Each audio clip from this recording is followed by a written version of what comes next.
السلام علیکم ویورز، میرا نام عرفان اسکر اور آپ دیکھ رہے ہیں میرا YouTube channel. Viewers, very unfortunate کہ ایک دفعہ پھر چیزیں ہماری جو تاریخ ہے اسی کو دہرانے کے چکر میں جا رہی ہیں واپس. اور تاریخ کیا دہراتی ہے؟ ہم دیکھتے ہیں بے نظیر کا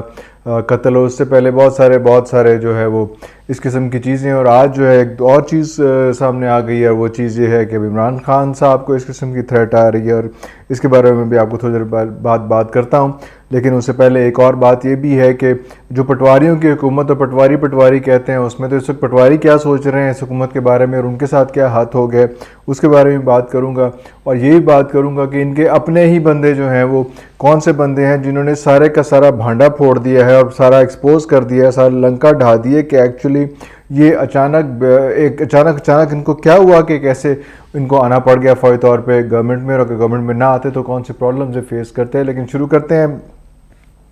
پہلی سٹوری کے ساتھ، جو سٹوری تھی خان صاحب کے حوالے سے. اور فیاض الحسن چوہان صاحب نے جو ایک ٹویٹ کیا، اور ٹویٹ میں انہوں نے لکھا کہ کچھ لوگوں نے جو ہے وہ افغانستان میں ایک اسپیسیفک آدمی ہے، اس آدمی کو خان صاحب کو قتل کرنے کی سپاری دے دی ہے.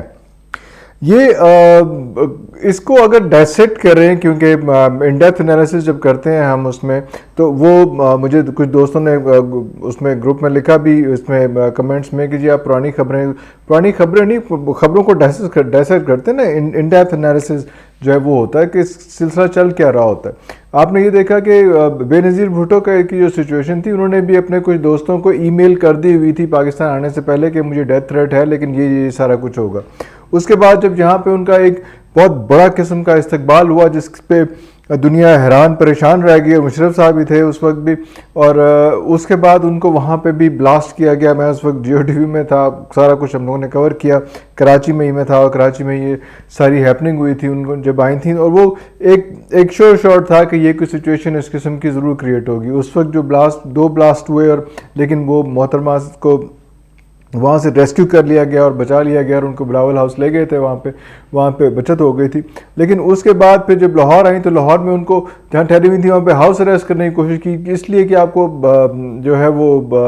آپ کو لائف تھریٹ ہے، اور یہ چیزیں ہیں، وہ چیزیں ہیں، آپ ادھر سے باہر نکلیں گی سارا کچھ ہوگا. وہ آپ ویڈیوز چیزیں وغیرہ دیکھیں گے کیسے خاردار تارہ میں بلاک کیا ہوا، کیسے وہ اس کو کراس کر کے باہر نکلیں کہ نہیں تو میں تو جاؤں گی، میں ضرور جاؤں گی، اپنے عوام کے پاس جاؤں گی، اور سارا کچھ ہوگا. اس وقت بھی اسی قسم کا ولولہ تھا جس طرح سے اس وقت عمران خان کا ایک ہائپ بنی ہوئی اور ایک بلڈ اپ بنا ہوا ہے. تو اس وقت وہی بلڈ اپ اسی طرح کا بنا ہوا تھا. اور اس کے بعد یہ ہوا کہ راولپنڈی میں بوم اینڈ دیٹس اٹ. تو یہ چیزیں بہت زیادہ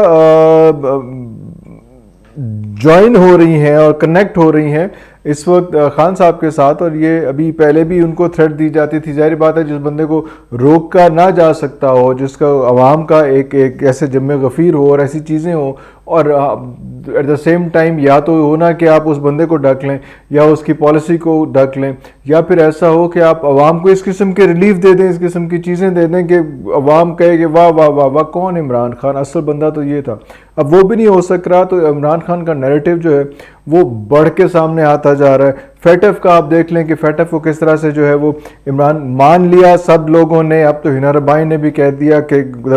دبے لفظوں میں کہ کس نے یہ سارا کچھ کیا ہے. آبویسلی جو پاک فوج ہے اس کا بھی جس طرح سے بھی اس نے کہا، لیکن آبویسلی وہ بریکٹ ٹائم فریم تو وہی والا بنتا ہے اس میں، تو وہ بھی ماننے کو تیار ہے. بے شک شہباز شریف صاحب بلاول کو فون کر لیں، ہنا ربانی گھر کو فون کر لیں، مفتاح کو فون کر لیں، آرمی چیف صاحب کو فون کر کے مبارکباد دے دیں اس کو. تو میں ایک فون ذرا مہاد اظہر نو یا خان صاحب نو بھی کر لو، چلو کی فرق پہنتا ہے، ذرا تھوڑی سی سولیڈیرٹی ہو جاتی ہے، چیزیں ہو جاتی ہیں، یہ لوگ کر دیتے ہیں. نواز شریف صاحب بھی خان صاحب کے گھر چلے گئے تھے، اس قسم کی چیزیں ہو جاتی ہیں، لیکن نہیں قابو آ رہی چیزیں. پھر کل کا ایک اور بہت اہم ایک ایونٹ یہ ہوا ہے کہ جو D G S P R صاحب نے جو ہے ان کے بارے میں کہا جا رہا ہے کہ بہت سارے انہوں نے ٹویٹر اکاؤنٹ جو ہے وہ اپنے پاس سے جو ہے وہ بلاک کر دیے ہیں، کہ میں نے ان لوگوں کو اجازت نہیں ہوگی کہ وہ D G S P R کے ٹویٹ پہ کچھ کمنٹ کر سکیں، چیزیں کر سکیں. کیونکہ دیکھنے میں یہ آیا کہ جو لائکس ہیں اس پہ کم ہیں اور جو کمنٹس ہیں اس پہ زیادہ ہیں. تو وہ ایک اور قسم کی صورتحال ہو گئی تھی اس میں. ففتھ جنریشن وارفیئر ہے اور اس میں کیا کیا جائے, اور دیکھا جا رہا ہے جب کہ یہ ڈکا نہیں جا سک رہا, اور اس کے بعد یہ دیکھ رہے ہیں کہ ابھی تھوڑے دنوں کے بعد جو ہے وہ تھوڑا ہی عرصہ رہ گیا نا اس میں کہ آپ کو 20 حلقوں میں پنجاب میں الیکشن میں جانا پڑ جائے گا, اور خان صاحب نے جیسے اپنے بندے بھی کھڑے کر دیے اور کال بھی دے دی ہے کہ میں ہر حلقے میں خود آؤں گا اور آ کے وہاں پہ جو ہے وہ خطاب کروں گا. اور نون لیگ اور پی ڈی ایم نے اپنی ایک اس کے حساب سے اپنی جو انہوں نے پلان کیا ہوا تھا اپنے ایک کمٹمنٹ کے حساب سے ان سب لوگوں کو جو بندے رہ گئے ہوئے تھے, جو بندے جو ڈی سیٹ ہوئے ہیں ابھی, ان سب کو ہی دوبارہ ووٹ کرنے کا دے دیے. تو بہت ایک بڑا ٹاسک ہے, اور یہ ایک اور بہت بڑا نیریٹو بلڈ ہو جائے گا اگر یہاں پہ یہ بندے ہار جاتے ہیں. عمران خان صاحب کو دیر آئے درست آئے خیال آ گیا کہ ان کو ضرور یہاں پہ کرنا چاہیے, جس طرح سے الیکشن میں حصہ لینا چاہیے, جس طرح سے ابھی اگر یہ ہوتے تو ان کو یہ بھی چاہیے تھا کہ یہ جو بھی حلقہ 240 میں کراچی میں جو انتخابات ہوئے اس میں بھی ان کو ضرور حصہ لینا چاہیے تھا, اور وہاں پہ چھوڑنا نہیں چاہیے. جس سے اب عامر لیاقت مرحوم کی جگہ پہ وہ حصہ لے رہے ہیں, اس طرح سے اس وقت بھی ان کو حصہ لینا چاہیے تھا. تو بہت بڑا ایک پوائنٹ آف ویو آتا. شاید جو 90% لوگ جنہوں نے نہیں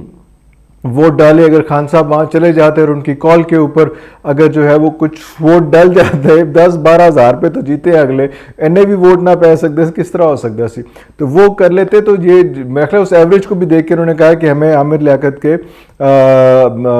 ان کے جو حلقے میں جو الیکشن ہونے کے بائی الیکشن ہونے ہیں وہاں پہ جانا چاہیے اس میں. تو یہ اس کو روکنے کی ٹیکٹکس مجھے زیادہ لگ رہی ہیں کہ اس طرح سے کیا جائے کہ کچھ دیر کے بعد کہا جائے گا کہ بھائی جان یہ خان صاحب کو بہت زیادہ ڈیتھ تھریٹس ہیں, یہ دیکھ لیں یہ سارا کچھ ہو گیا, اب ہم ان کو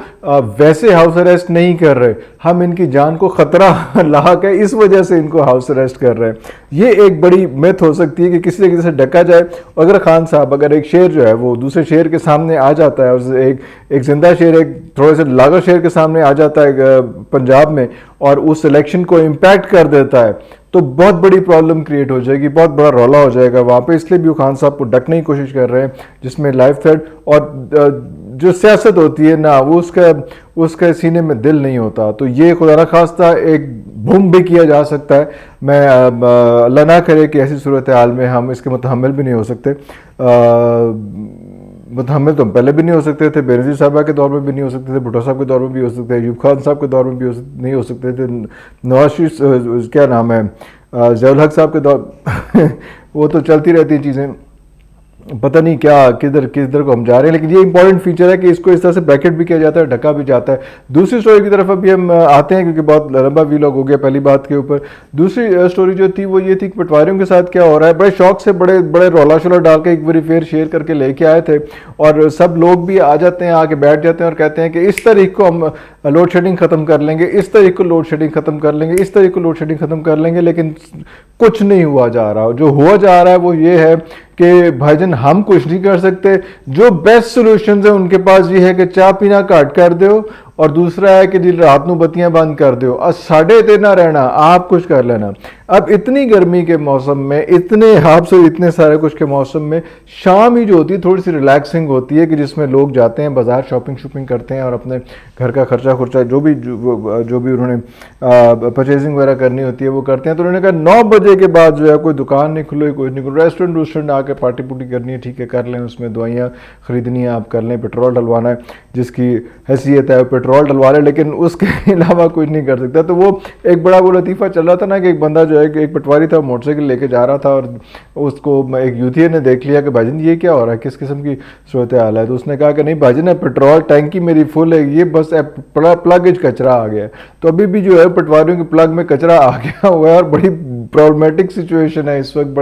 بڑی پریشان کن سچویشن ہے کہ وہ وہاں سے اس فیور سے باہر نہیں نکل سک رہے. وہ ایک اور بہت بڑا بینک ہے کہ بزنس فلرش کرنے کی بجائے ایک تو ٹیکسز زیادہ لگ گئے, ایک تو بجلی کے ریٹ بڑھ گئے, پیٹرول کے ریٹ بڑھ گئے, گیس کے ریٹ بڑھ گئے, ظاہر بات ہے کرایہ اور سب کچھ سر کمیونٹی کے ریٹ بڑھ گئے, اور اس کے بعد آپ کا بزنس ٹائم سکویز کر گیا ہے. مطلب آپ کسے پاسے سا لین نہیں دے رہے تھے. پٹواریوں نے مبارک ہوئے ایہو جی گورنمنٹ کہ چلو خوش رہو تسی بھی ہن آرام ہے, اس قسم کا کہنا چاہیے ان لوگوں کو. اور تیسری جو ہے وہ اس میں وہ ایک بڑی زبردست سٹوری ہے, وہ یہ سٹوری جو ہے وہ بڑی خوفناک سٹوری ہے, اور وہ سٹوری یہ ہے کہ ان کے اپنے ہی جو خرم دستگیر صاحب ہیں انہوں نے ایک پروگرام کے اندر جب ان کو بہت زیادہ کرش کیا کہ بہت ڈیسنٹ آدمی مجھے بڑے اچھے لگتے ہیں، وہ بڑے پڑھے لکھے بڑے سلجھے ہوئے، ان کے کبھی فالس لینگویج ہے کوئی ایسی چیز ان کے منہ سے نہیں نکلتی، اور اسی کا شاید انہوں نے یہ خمیازہ بھگتیں گے شاید تھوڑی دیر سے بعد اس میں، یا نہیں بھگتیں گے، ہم انہوں کو فرق کون سا پڑتا ہے، تو ہر چیز جسٹ گیٹ کیریڈ اوے. تو وہ اس میں وہ صورت حال یہ تھی کہ ایک پروگرام کے اندر پوچھا گیا اتنی ٹینس سچویشن تھی، اتنا سارا کچھ بھی آپ کے ہاتھ میں تھا، آئی ایم ایف کا بھی آپ کو پتا تھا کہ پرابلم ہے، ساری چیزیں ہو رہی ہیں اور رشیا سے بھی آپ کچھ نہیں کر سکتے، آپ کو شوق کیا آیا تھا یہ لینے کا، گورنمنٹ اپنے ذمہ لینے کا؟ تو انہوں نے کہا جی ہمیں پتا چل رہا تھا کہ اس سال کے آخر میں جو ہے وہ احتساب کڑک کر کے لاک ہوگا اور ہم سب لوگ ڈسکوالیفائی ہو جائیں گے، پوری پی ڈی ایم ڈسکوالیفائی ہو جائے گی. اس سال کے آخر کا مطلب یہ تھا کہ جیسے ہی ایک تو یہ رجیم چینج ہوگی نا، ایک اور رجیم چینج ہونی تھی. وہ رجیم چینج جو تھی وہ یہ والی تھی کہ جب اگر جنرل فیض صاحب کمان سنبھال لیتے ہیں تو اس وقت جو ہے چیزیں ایک دم تیزی سے ہونی تھیں، اور وہ سب پلان بنا ہوا تھا کہ یہ سب لوگوں کو جتنے کیسز رکے ہوئے ہیں وہ سب کیسز جو ہے وہ ریزالو ہو جانے تھے، اور سارے کے ریزالو سے مراد کے سب کو سزائیں ہونی تھی اور سارا کچھ ہو جانا تھا، جو اس والی رجیم کے اندر نہیں ہو پایا. تو ہمیں we don't care about the people of this country, we don't care about بجلی اینڈ گیس اینڈ وٹ ایور کہ ریلیف دیا جائے، کوئی دیا جائے. All but we were caring about کہ ہمارے جو کیسز ہیں وہ اس نوعیت تک نہ پہنچ جائیں کہ اس ایج تک پہنچ جائیں، اس جگہ تک، اس ٹائم تک پہنچ جائیں جب یہاں پہ ایک عالمی رجیم چینج ہو جائے اور سارا کچھ ہو جائے. لیکن اس میں ایک بہت بڑی خبر یہ بھی ہے کہ سننے میں یہ بھی آ رہا ہے کہ DGISI اور جو DGC ہوتے ہیں ان کو بھی سوچا جا رہا ہے کہ یہ ایک بڑی عجیب سی خبر ہے، یہ میں اس کو اون نہیں کر رہا، لیکن میں سے اسپیکولیشنز ہیں کہ ان کو بھی چینج کیا جائے، DGISPR کو بھی چینج کیا جائے، کیونکہ نیریٹو بلڈ کرنے میں اور ان سب چیزوں کو ہینڈل کرنے میں یہ جو الیکٹرانک وارفیئر ہے، الیکٹرانک سے مراد یہ ہے کہ جو ڈیجیٹل وارفیئر ہے اس کو ہینڈل کرنے میں سارے میں کوئی اتنی اچھی کامیابی ان کو حاصل ہو نہیں سکی اپنا نیریٹو بلڈ کرنے میں. تو یہ بھی ایک خبر ہے کہ ہو سکتا ہے کہ ان کو چینج کر دیا جائے، لیکن یہ ایک خبر ہے. بھائی جان میرے تے نہ رہنا، آپ بھی چیک کر لینا. اگلے ویلاگ تک کے لیے اجازت دیجیے، اللہ حافظ.